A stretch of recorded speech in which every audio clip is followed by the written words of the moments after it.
Assalamualaikum warahmatullahi wabarakatuh.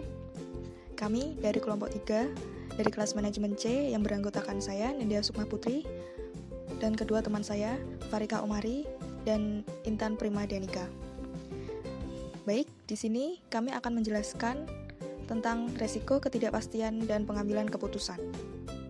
Sebelum kita masuk ke pokok materi, kami akan memberikan pengantar terlebih dahulu.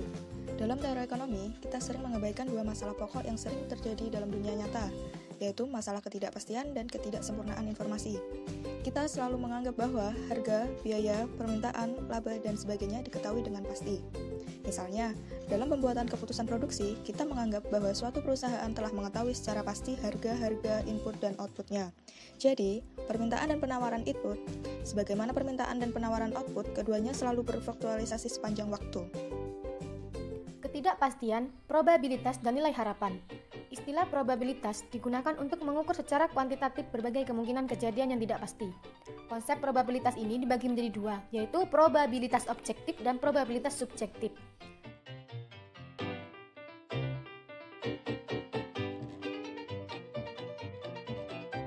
Probabilitas objektif merupakan suatu konsep yang didasarkan pada frekuensi relatif dalam jangka panjang. Sedangkan probabilitas subjektif merupakan suatu peristiwa terjadi berdasarkan penilaian pribadi atau cara orang bertaruh.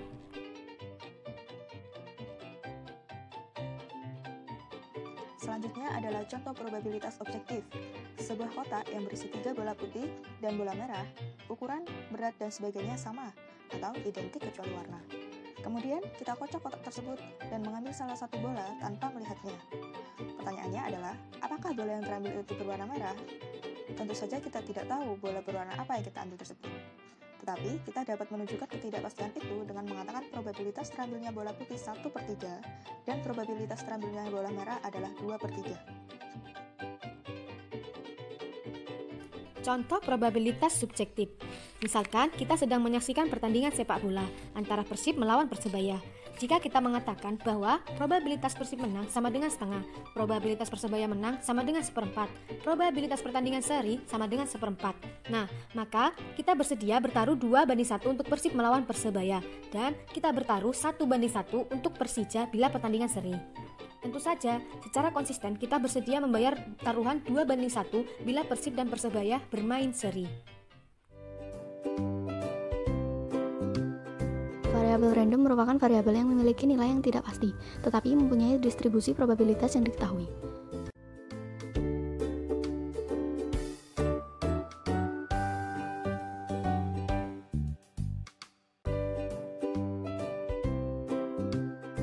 Selanjutnya adalah contoh variabel random.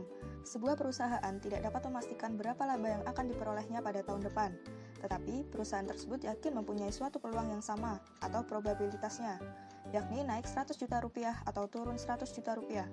Bila laba tahun ini sebesar 400 juta rupiah, maka kita dapat menghitung distribusi probabilitas laba pada tahun depan dengan pernyataan probabilitas menghasilkan laba 400 juta sama dengan 1/2, probabilitas menghasilkan laba 300 juta rupiah sama dengan 1/4, probabilitas menghasilkan laba 500 juta rupiah sama dengan 1/4.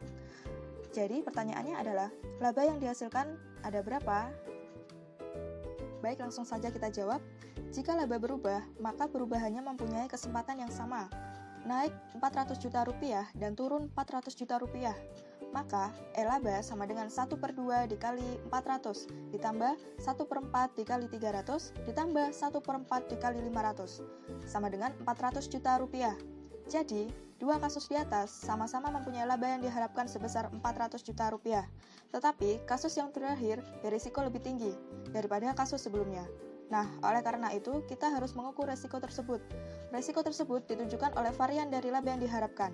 Bila kita menuliskan rata-rata atau laba yang diharapkan dengan X, maka variabel V, kurung buka kurung tutup X dari variabel random X adalah V kurung buka kurung tutup X sama dengan P1 dikali kurung buka kurung tutup X1 min X rata-rata kuadrat ditambah P2 kurung buka kurung tutup X2 min X rata-rata kuadrat ditambah Pn kurung buka kurung tutup Xn min X rata-rata kuadrat.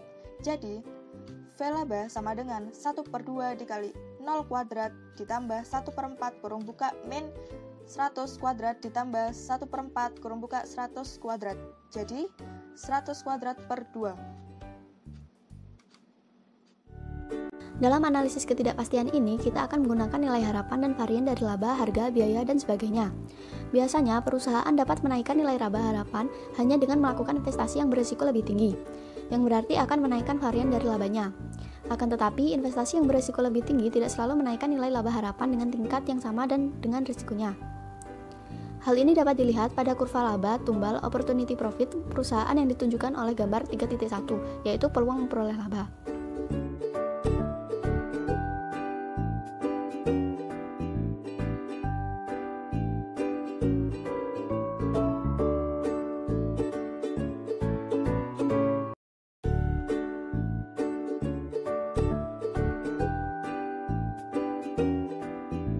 Sikap terhadap resiko.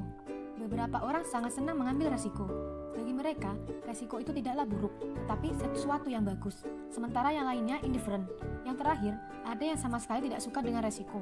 Orang-orang seperti ini disebut risk averse. Nah, kita akan memberikan suatu definisi formal tentang masalah ini. Misalkan kita bertaruh dengan melemparkan sebuah mata uang logam. Anda akan menerima Rp100.000 bila yang muncul bagian depan, dan bila bagian belakang yang muncul, Anda membayar Rp100.000. Oleh karena itu, Anda mengharapkan akan memenangkan Rp100.000 dengan probabilitas setengah dan kemungkinan Anda kalah Rp100.000 juga setengah. Nilai harapan Anda dari permainan ini adalah setengah dikali 100 ditambah setengah dikali negatif 100 sama dengan 0.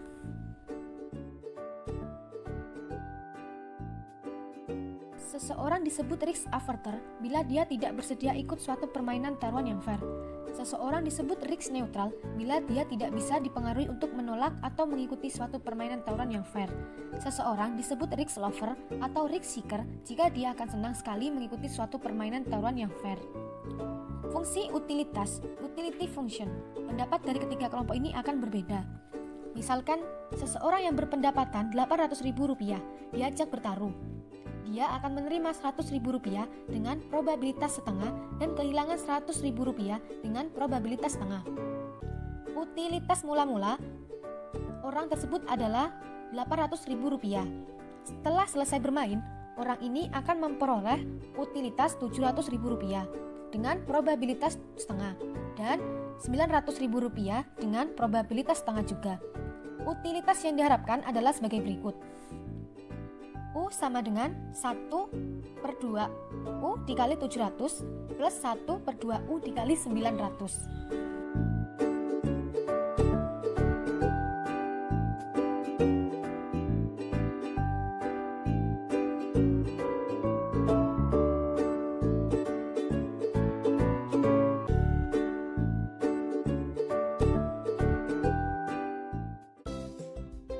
Langkah pengambilan keputusan.